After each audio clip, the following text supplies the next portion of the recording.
All right, welcome, ladies and gentlemen. My name is Brian McLogan, and this is week 12 live stream open Q&A, and that is where I take your questions and I answer all of them. Just kidding. I am not going to answer all of them. There's absolutely no way I can get to all of them.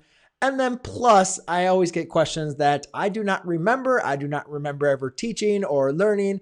And so therefore, for the sake of everybody on the live stream, I'm not going to try to cover everything that I can possibly do. But I always want to help you guys out. That is why I started doing these live streams.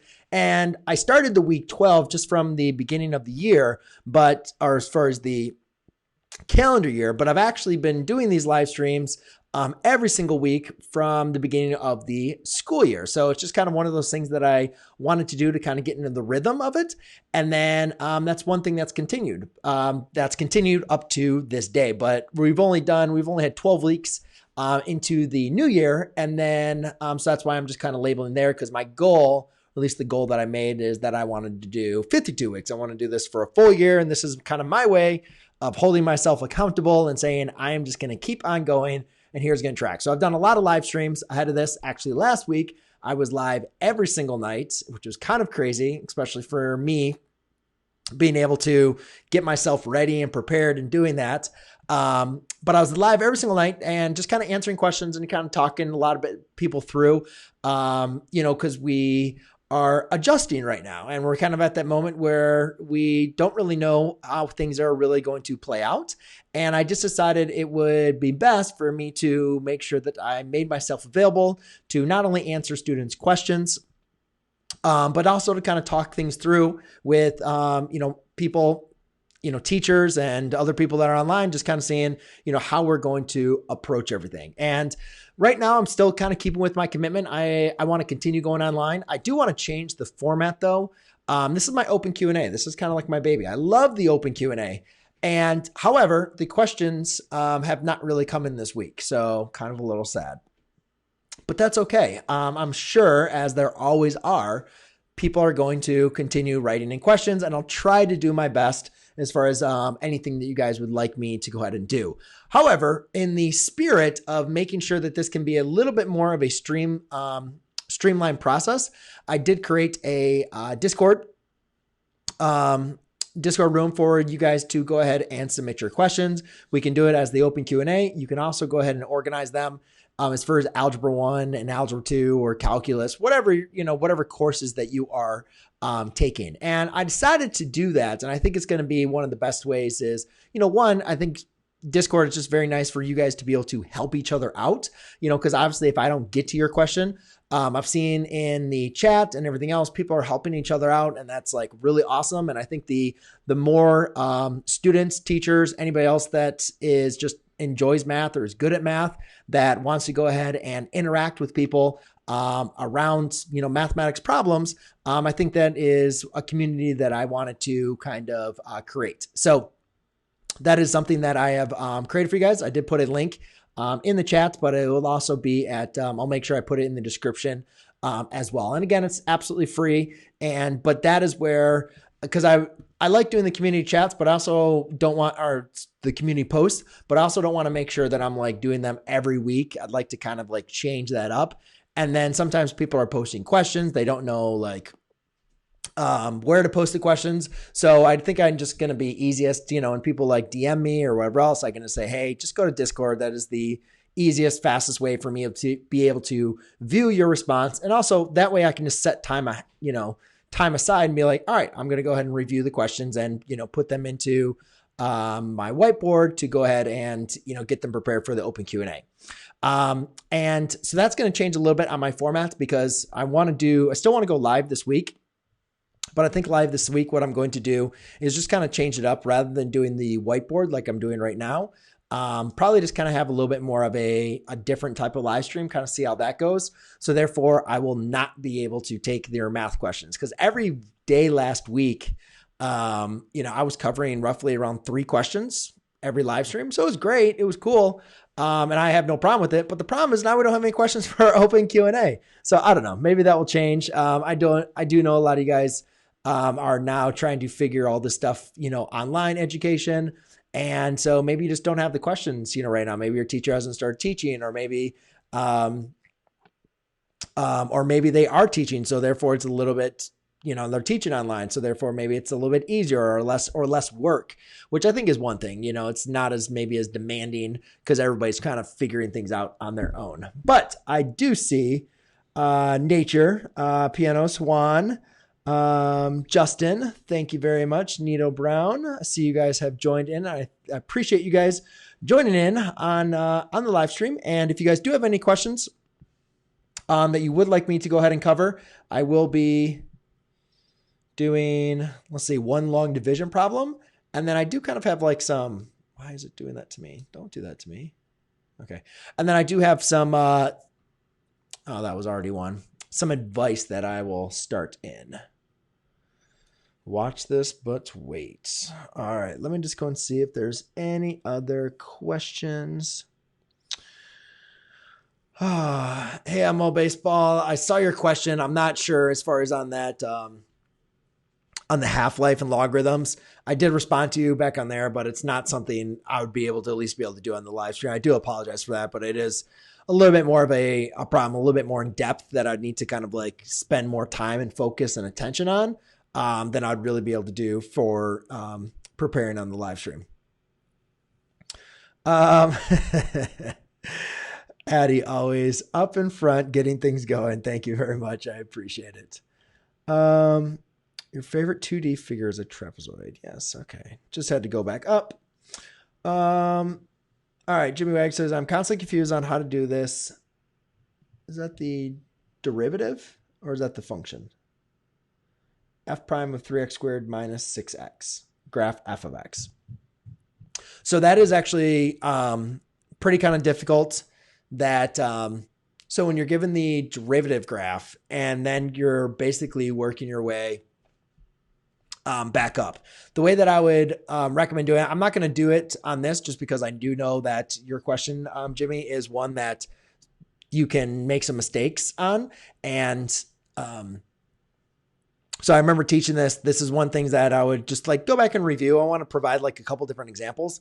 And I wouldn't say that my explanation is right not on point just because I haven't taught calculus in a couple years, but I can tell you exactly what to look for. Or at least here, I'll just kind of go through the graphs, graph f of x and then f prime of x. Okay. So I'll just kind of talk more about those graphs. And then as far as that way to working backwards, what are the things that you are looking for? But yeah, it is a little tricky problem. That is something you have to be careful on. So one thing you could also do is, at least on that problem, since it's a polynomial, I would say it'd be fairly easy just to go ahead and integrate that, or find the antiderivative, same thing, and then just go and understand what that graph would like kind of look like. If you need it, if you were like really, really stuck. But I think just kind of understanding the difference between fx and its derivative and understanding how those graphs work, then you can kind of just, instead of going from fx to f prime, you're just going to go from f prime to f of x. So just kind of working your way backwards. But I'll kind of, I'll continue on to that kind of point from there, a little bit onto that.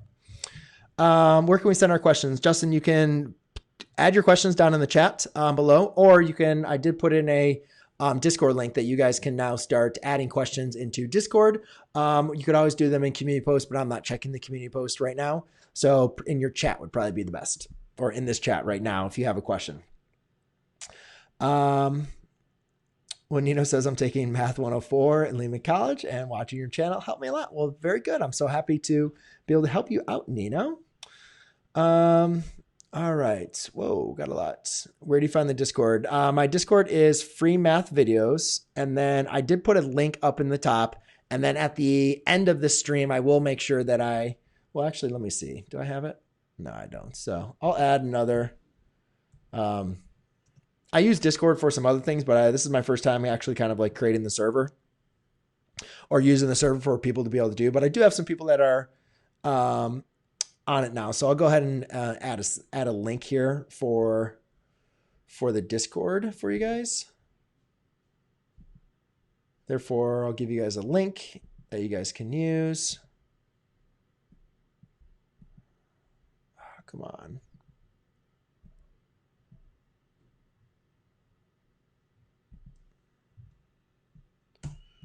There you go. Although I did try searching. I'm not sure why like searching it didn't show up. It was kind of weird. All right. Can someone teach me how to do the properties of inequalities? I'm not sure what the properties of qualities you're making up for. Tatiana, I am doing so. As far as what I use Notability, which is my whiteboard. So, and what the nice thing about Notability is that it allows me to upload like PDFs. So I do a lot of like any of my assignments, or if I create notes or worksheets, I can just upload those and then I can draw or basically write on them. So that's why I really like Notability. And then as far as screen recording, I use Screencastify. I'm sorry, I don't use Screencastify. I use ScreenFlow. And that's because I also use editing for my videos. Now, for right now, we are live streaming. So I am using Ecamm to go ahead and live stream. Again, I have a Mac. So therefore, these are these are all apps. However, I would say that I know a lot of my teachers also using Zoom and just using like the whiteboard feature there. And then also a lot of times I use Screencastify when I just need to do a quick, screen share and not actually like have to do editing or anything crazy like that. So that's what I'd say is kind of worked just kind of best for me. I really do like Notability. It's been really, really helpful for me. And then if you are doing like some editing, ScreenFlow is a purchase, it's not a free, but I think for majority of what we need to do, I think just using the free software that we have available is going to be more than enough, or at least hopefully from there.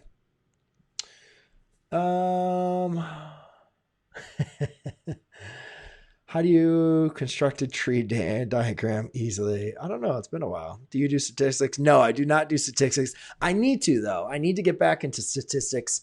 But it's just not something I only took. I just not something that I haven't taught it at the high school level. And, the last time I did anything really in statistics was, I taught it like when it was a part of the Algebra 2 curriculum. But besides that, I just had, I only took like whatever was one course that was required for me in college. And then we only took a little bit of it in high school. And that was kind of like it. So I do want to spend some more time diving deeper into statistics. And so therefore I can not only teach it a little bit better, but also just kind of being able to, I think there's a lot of interesting points that we can take from a statistics curriculum. And I think that's really more of the direction that we are going to be heading. And one of the things I've just never, same thing, I've just never really needed to take statistics or have to teach it. So therefore, it just, it's not something that I've really done. But no, as far as like statistics questions or going anything down that route, I wouldn't be much of help for you. How do you find the range of a function? All right, I can talk about that. I'm actually going to move you up because I needed to erase this. So good for you. Good question to ask. How do you find the range? So I'll talk about that in a couple different versions.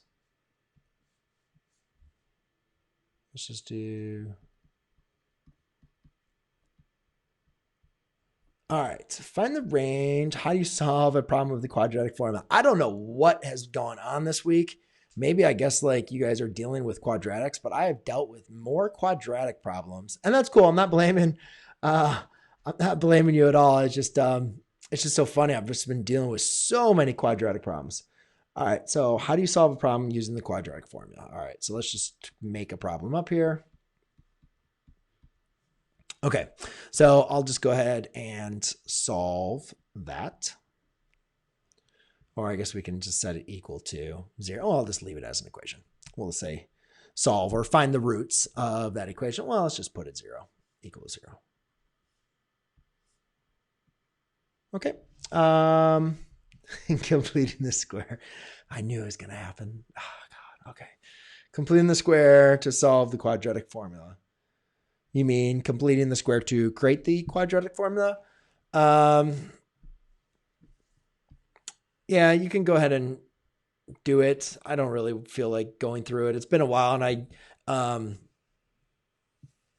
I mean, the quadratic formula is derived from completing the square. when you have a formula in y equals ax squared plus bx plus c. It's been a while since I did it, but again, you're just going to divide everything by 2, but it does take a little time.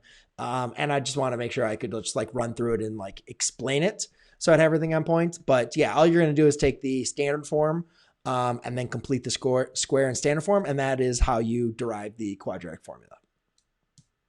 Ooh, fishing with Tanner is calling me out. All right, very good. Well, you caught me. I don't know how to do it, so I'm not going to do it. But no, that's all you're really going to go ahead and do. He doesn't, but yes, exactly. It takes a little time, and I don't really think it's really going to be much of a benefit. I'll do it completing the square problem, but I'm just telling you exactly what to do. Take your standard form and then complete the square of it, and that was where you'll derive the quadratic formula. All right. Find the eighth term of the sequence using the recursive formula. All math takes time. That is correct. Thank you. What is a quadratic? All right. Well, hi, Samir. Thank you for joining into the live stream. And same thing, Tyler. I would just go ahead and add. I would just need to do a little time with the sequences as far as doing the recursive formula. That's just going to take something that I would just need to look down as far as identifying the term. So first of all, you need to identify the recursive sequence, or that is the recursive sequence, and then just kind of looking into finding the other, determining what type of sequence it is, and then you can go and determine that form. But that's something it's not something I'm just like comfortable enough. It's not something I'm teaching or have taught in recently. So again, I'd kind of just push that to something I would need to go ahead and take a look at or spend more time. Not something I would be able to cover for the live stream. How to find the oblique asymptote? Yes, I can. Nature's saying I'm loving math. Well, that's awesome. I'm loving math too. And the same thing is like people like, I don't have a problem not being able to answer the questions. Like there's, the nice thing is I've solved enough problems where, and I've also made enough mistakes where I don't really care if there's a problem that I can't do or anything else. My main point is, if I'm going to go ahead and do a problem, right? And it's going to take me time to think through it. And I'm going to have to I don't want to be spending my time on a live stream thinking or like, oh, well, let me go ahead and explain it to you this way, or what's the best way to explain this, or maybe even getting caught like with something that I'm not, currently like actively teaching. So therefore, if I'm not like projecting confidence on what exactly I want you to do or how I want you to think about it, or how I want you to approach the problem, I don't really think it's giving you a benefit. I mean, I could sit here for 10, 15 minutes and like solve any problem, not any problem, but a lot of problems that people give me. But, I don't really think that's going to be much of benefit for majority of you. So therefore, even though there might be a question like sequences and series, I mean, something I've taught for many, many years, but if it's not something I'm like, hey, I'm, really, really used to it and remember all this stuff very well, then I'm just not going to cover it onto the live stream. Same thing like completing the square. I think I even have a video on creating the quadratic formula by completing the square. So I think if you actually, I think there's a video like where does the quadratic formula come from that I did where I completed the square of the standard form. But it hasn't been something that I've done in a long time. And so I'm just going to leave it at that just because I want to make sure that I can give you guys as much value when I'm solving the problems. Well, hello, Bradley. I'm glad you could join. Hey, Alan, how are you? What's up, bud? Hopefully you got my text, or hopefully you got onto the teams. It's going to be interesting what's going to go on tomorrow. See how many people actually show up and actually check in. So not really looking forward to following up with everybody on that. How do you solve synthetic division with fractions? Just the same way you do them without fractions. Basically, I mean, it's really the synthetic division with the, with the fractions is not really changing anything. All you're doing is adding and subtracting from on there. It just kind of makes things a little bit difficult. The only difference is, obviously if you're doing synthetic division with your divisor, well, I can go and cover that. So let's do a problem like that. Let's say 2x minus 1 is equal, well, not equal to. Let's do a synthetic division and long division. Good idea. So let's do a 4x cubed minus 2x squared plus 6x plus 8. So I don't know. I just made this problem up, so hopefully it's not too bad. We'll try to keep it that way. Well, good, Bradley. Good for you in Algebra 1. Let's keep this up. I'm glad you could go ahead and join. I do have, let's see, I got to solve using quadratic formula. And then we got some calculus here. And then we're going to do a long division and a synthetic division. All right. Oops. Synthetic. All right. Cool. Let me go and see if there's anything else I did, and then I will go ahead and get started on this. Yeah, I'm glad you guys canceled exam. That's going to be very, very interesting. Let's see.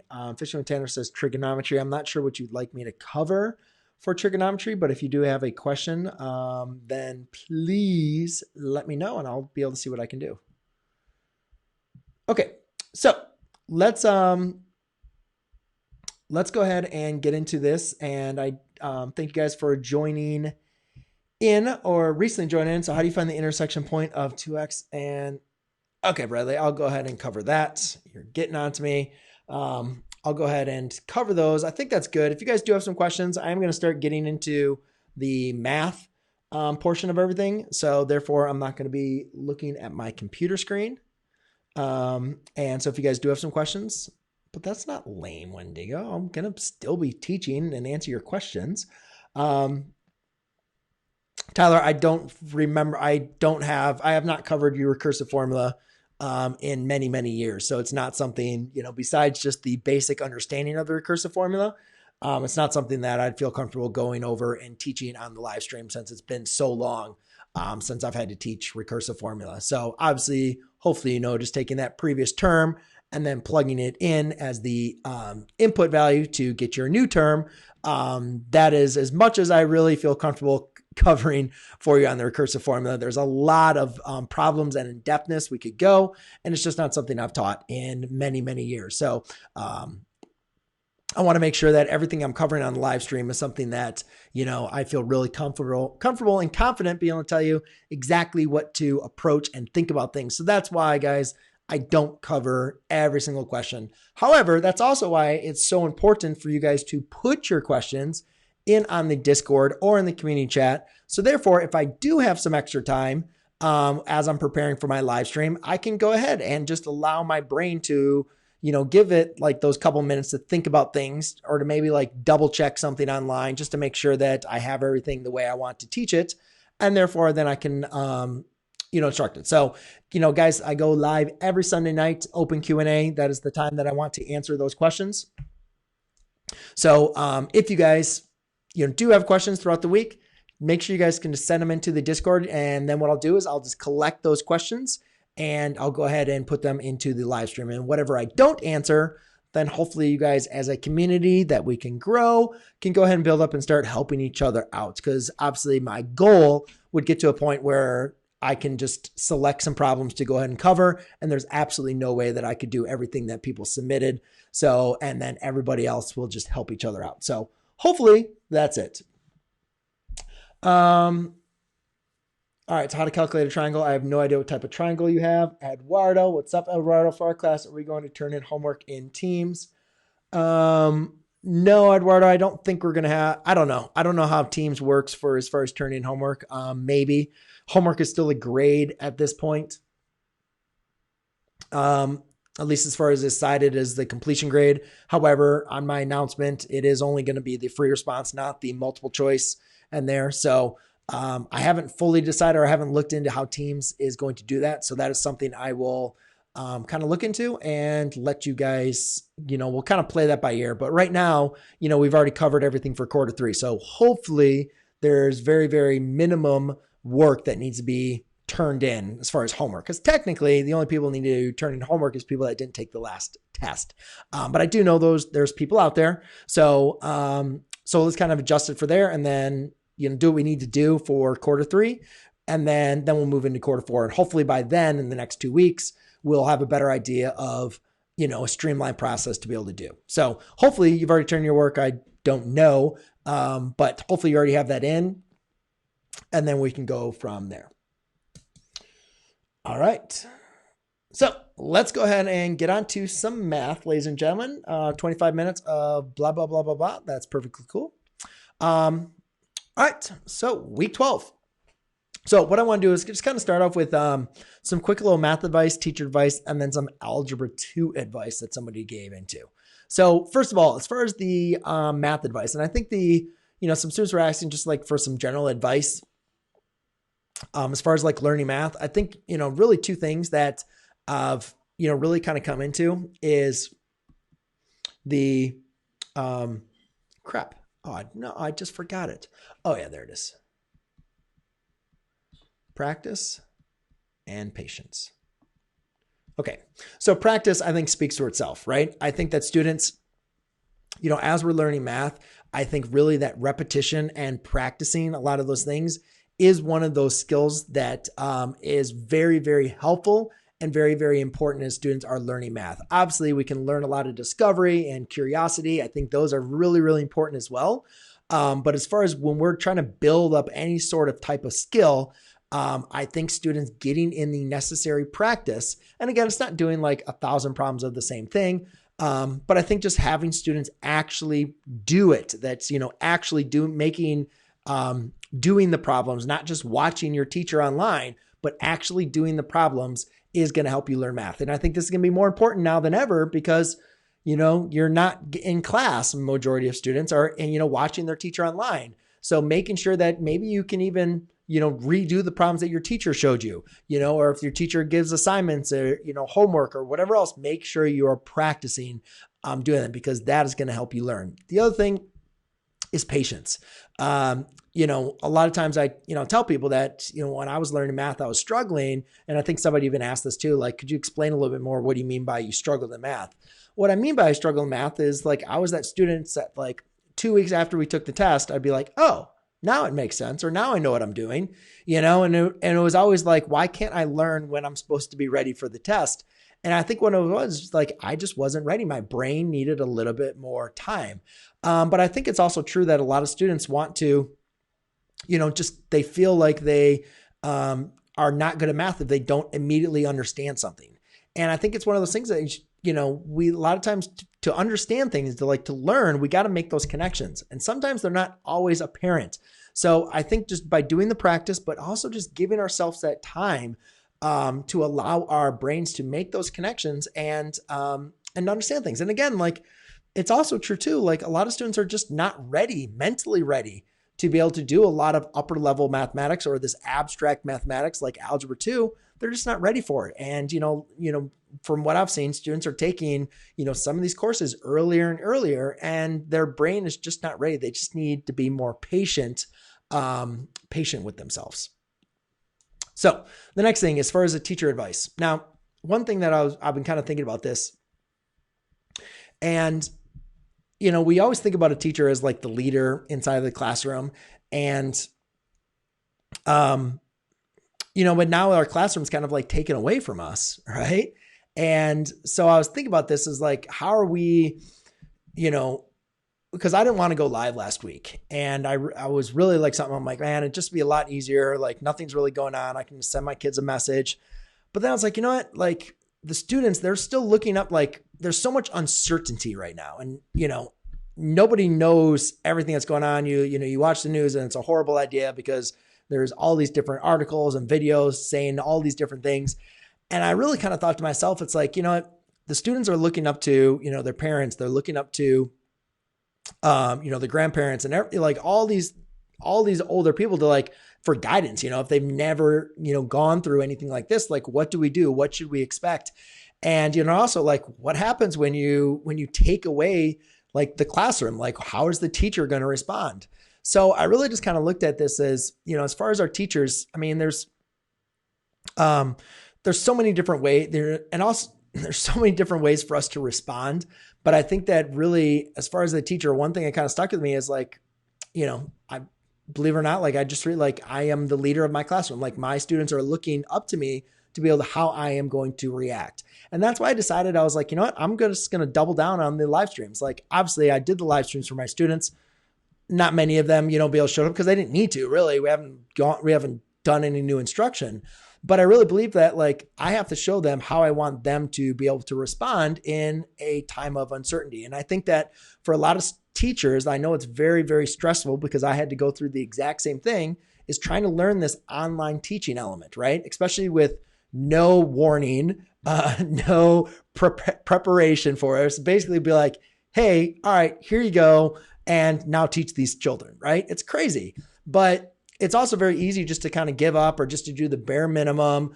But I don't think that's going to be, serving our students the best. I really think that it's what I want to show my students is that I'm going to step up. I'm going to take control of the situation as best I can. And I'm going to try to deliver with them this final, third and fourth quarter of information.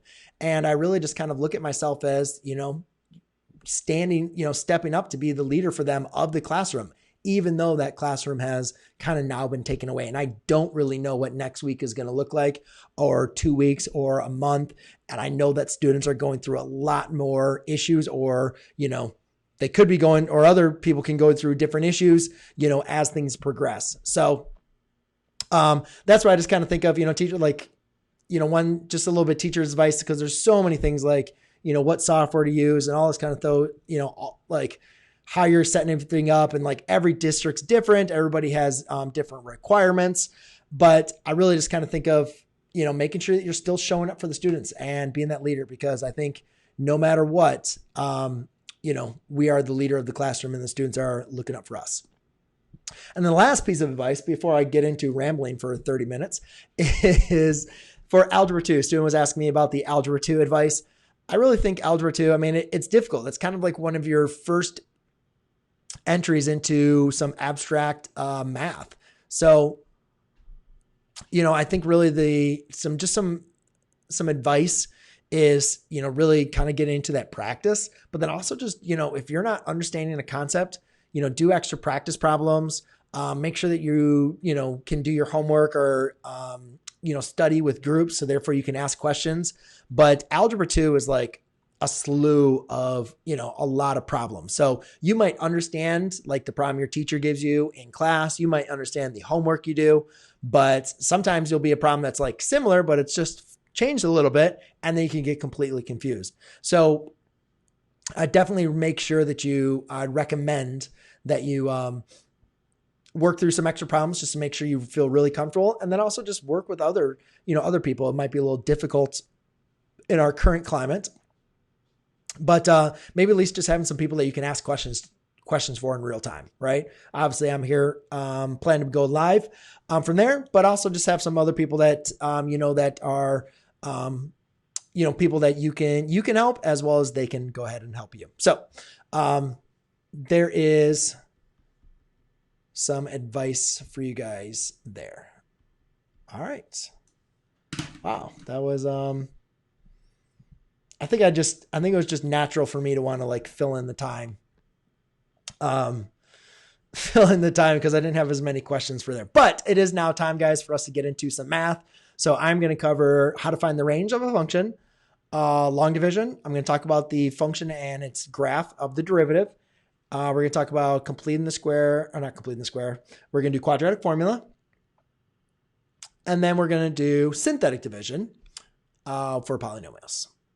All right. And I think that should probably do it for this live stream. I usually like to kind of go like 45 minutes for the open chat. But if you are joining in and you have not already joined into my Discord, I did put a link in there, and I will put a link in the description for you guys to go ahead and join, and therefore you guys can post your questions there as far as anything that you guys have questions on regarding my for open Q&A.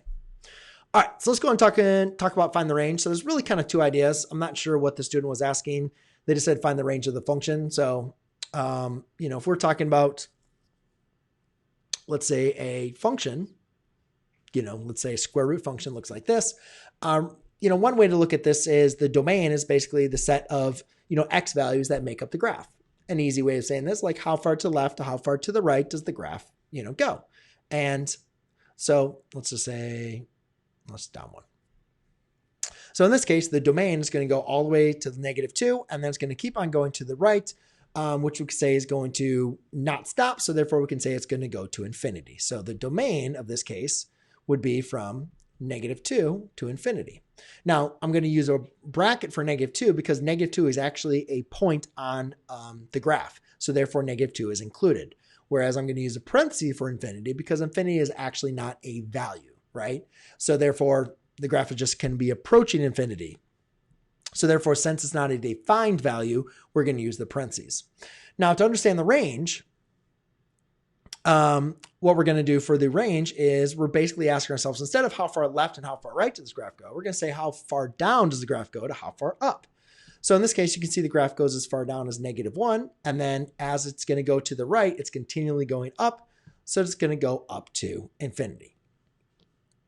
Now that's for the graphical approach. Okay. And that's basically when you're looking at a graph, that's kind of what ask yourself. We can get a little bit more detailed for different types of functions. But for this case, we can just say, how far left, how far right for the domain, how far down, how far up for the range. Now let's talk about a function. So let's say this function f of x was equal to square root of x plus 2 minus 1. Right? So if I said fx, like how would I find, never mind, the range. Yeah. So how would you find the range of this graph? What if I just gave you the function? I said, find the range. Well, there's a couple things. One, you could go ahead and graph the function. Okay. So if you wanted to go ahead and, hopefully you could like recognize the graph of the function using transformations. And so you could just go from there and, take this and then graph it, right? So if you weren't given the graph, but you're given the function, you need to find the range, then graph it. Or typically what we do is a lot of times we're going to have functions that might not be as easy for us to go ahead and graph them. So the only other portion I wanted to bring into is go ahead and find f inverse of x, which I'm not going to do for this, but again, you could go through that process of swapping, replacing fx with y, swap the x and y and solve. And then just remember, find f inverse of x. Well, remember the domain of f inverse of x is the range of f of x. Okay. So if you have a function, you need to find the range. You can just find the domain of its inverse as long as you know how to find the inverse, right? And that's kind of the plot there. But obviously we, typically we're finding the range here, and you can do that for this problem, but I just don't have time to go through the whole. So hopefully that'll at least help you out from there. All right. The next one is long division. So we have a divisor x squared plus 3, and we're going to divide that into the polynomial x cubed plus 2x squared minus 3x plus 1. So remember, when you're doing long division, we're basically going to divide the first term of our divisor, x squared. And that's the only term we're going to be dividing into this divisor. So what I'm asking myself for the first time is, how many times is x squared going to x cubed? And again, if you get confused on this, just write it to the side, right? How many times is x squared dividing to x cubed? Well, using the rules of exponents, we can say that's x times. Now, I'm not just going to multiply the x times x squared. I need to multiply the x times both terms of my divisor. So therefore, I'll get a x cubed and then plus a 3x. Now, notice how I rearranged the 3x under the other 3x. And the reason why I did that is not because there was a 3 there, but because there was an x raised to the first power. So you want to make sure that you are only going to be subtracting or adding like terms. So therefore, when I multiply that back over, I want to make sure that I have them aligned because I don't have anything x squared. So you could use a place value if you wanted to. It's not necessary. But, you could say, all right, well, if I don't have an x squared, then I could have 0x squared. If I don't have a constant, then I could use 0. Now, the important thing is now we're going to subtract the two rows. So I like to put everything in parentheses. So therefore, that reminds me it's x cubed minus x cubed, which is 0x cubed, right? Or just 0. 2x squared minus 0x squared is going to be 2x squared. And then when this is where students are going to make their mistakes, negative 3x minus 3x. A lot of students will maybe just like add them up or subtract them, whatever else, and they'll get like 6x or they'll get 0x. But again, this is negative 3 minus 3, which is actually a negative 6x. And then 1 minus 0 is actually a positive 1. Then, once we've divided that, multiplied it back through, and subtract our rows, we just do it again. X squared goes into 2x squared. Again, doesn't make sense to you. So therefore, just write it to the side. How many times does x squared divide into 2x squared? Well, that's going to be a positive 2 times. 2 times x squared is 2x squared. 2 times 3 is going to be a positive 6. Okay. And then again, you just subtract your rows. Negative 6x minus 0 basically is just a negative 6x, or you can just bring it down. 1 minus 5 is going to be a negative, or 1 minus 6, I'm sorry, is a negative 5. Okay, x squared does not divide into a negative 6x, so therefore that is going to be your remainder. So your final answer here is you can just write this as an x plus 2 plus a negative 6x minus 5 all over your divisor, and x squared plus 3. That's supposed to be a 3 there.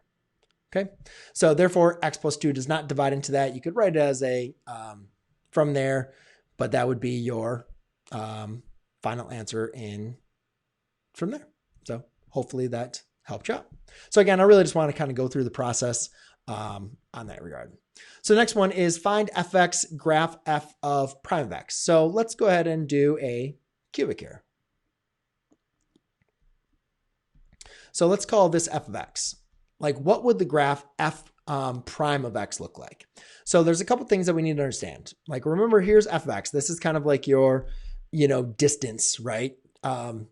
Distance or position, your position with respect to time.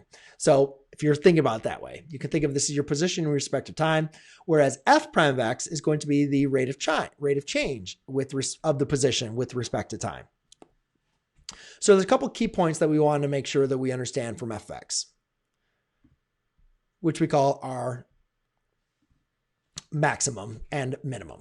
So as we're reading this graph from left to right, you can see what's happening here is this graph is going ahead and it's increasing. When we get to this relative maximum here, you can see that instead of it's increasing, now it's going to go ahead and decreasing. So the rate of change is changing from a positive now to a negative, right? Then it's going to keep on going down till we get to this relative minimum, where then it goes ahead and change now to positive.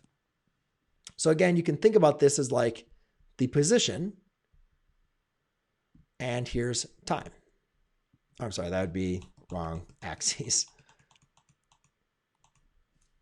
Here is your position, time. Okay, so you can see it's going up, then it's going down, and then it's going up, right? So if we're looking into f prime of x, basically now we're looking for like the rate of change or the velocity or, whatever may be the case with respect to time. So again, here, what's happening is from at this interval to this interval, we had a positive rate of change, right? It was increasing. So therefore, let's just call this like -1. Let's call that 2.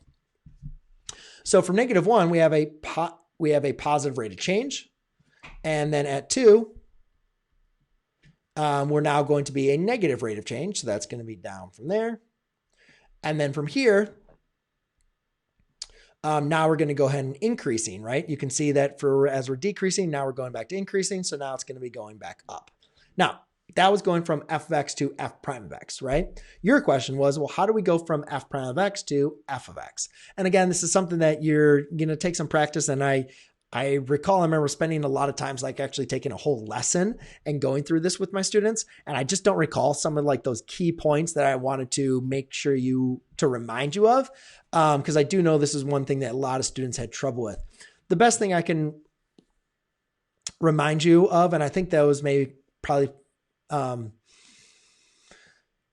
point is at least just understanding like, well, these, which we call our critical points, right? Well, basically those critical points are going to be your extrema, right? And if you can just think about these values is representing the slope as either positive or negative, then you can just kind of go from there back over to there. Or obviously in your equation, you had the equation, you can actually just find the antiderivative and then go ahead and graph, or at least sketch a graph in that regard as well. So hopefully that helps you out. I know it's kind of been it was a kind of weak response. But again, that's why I don't really cover a lot of things unless I like, oh yeah, and can give you, because there's a couple other points that I know I'm kind of missing that I wish I could add to you, but they are eclipsing my brain at the moment. All right. So the next one is doing a good old quadratic formula. Sorry, I was just checking into the chat for you guys. All right. So let's go ahead and do a problem for quadratic formula. So quadratic formula, again, guys, that is going to be so you could do completing the square, or you couldn't do, or you could look into factoring. In this case, is non-factorable. So therefore I am going to use the quadratic formula. And again, if you forgot the quadratic formula, it's x is equal to opposite of b plus or minus the square root of b squared minus 4 times a times c all over 2 times a. And again, that is when we have an equation set equal to 0, ax squared plus bx plus c. Okay, so in this case, that's why I was saying to solve. That's why I already wrote it to 0. Otherwise, if it was set equal to something else, then we might want to, we'd maybe just change like the directions a little bit as far as like find the zeros or find the roots or whatever may be the case. But in this case, since we have a quadratic equal to 0, we can just solve for our value of x.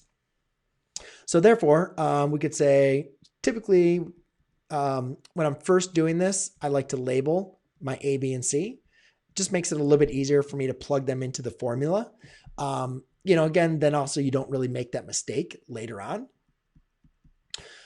So let's go ahead and just plug them. So it's opposite of b. So if b is -6, that means b here is going to be +6. And again, I just made up this problem, so I don't know what type of solutions I'm going to have. But I guess once we do the discriminant, we'll find out rather quickly. So I have a -6 squared minus 4 times a times c. And that's going to be all over 2 times a. All right, so x equals, let's see, that's going to be 6 plus or minus. Let's see, -6 squared is going to be a 36. And then that's going to be minus a -4, so that'd be +4. So that's going to be +40. Ooh, you did some nice problems here. Good for you. Divided by 2. Now you could simplify this radical. That's going to be 4 times the square root of 10.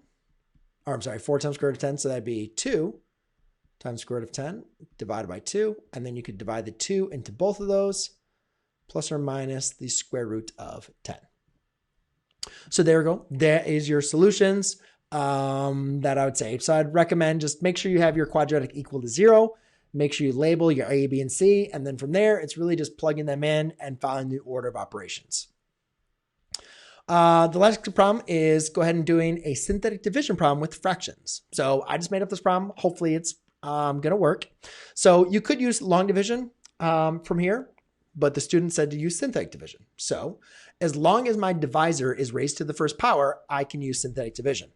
This problem up here, you can see my divisor was not to the first power. Therefore, that's why I could not use long synthetic division. Well, thank you very much, Jimmy Wagner. You caught my attention with your super chat. I really do appreciate that. Thank you so much. Now I see, doesn't 6 seem like he's trying to find the derivative in trigonometric substitution? What?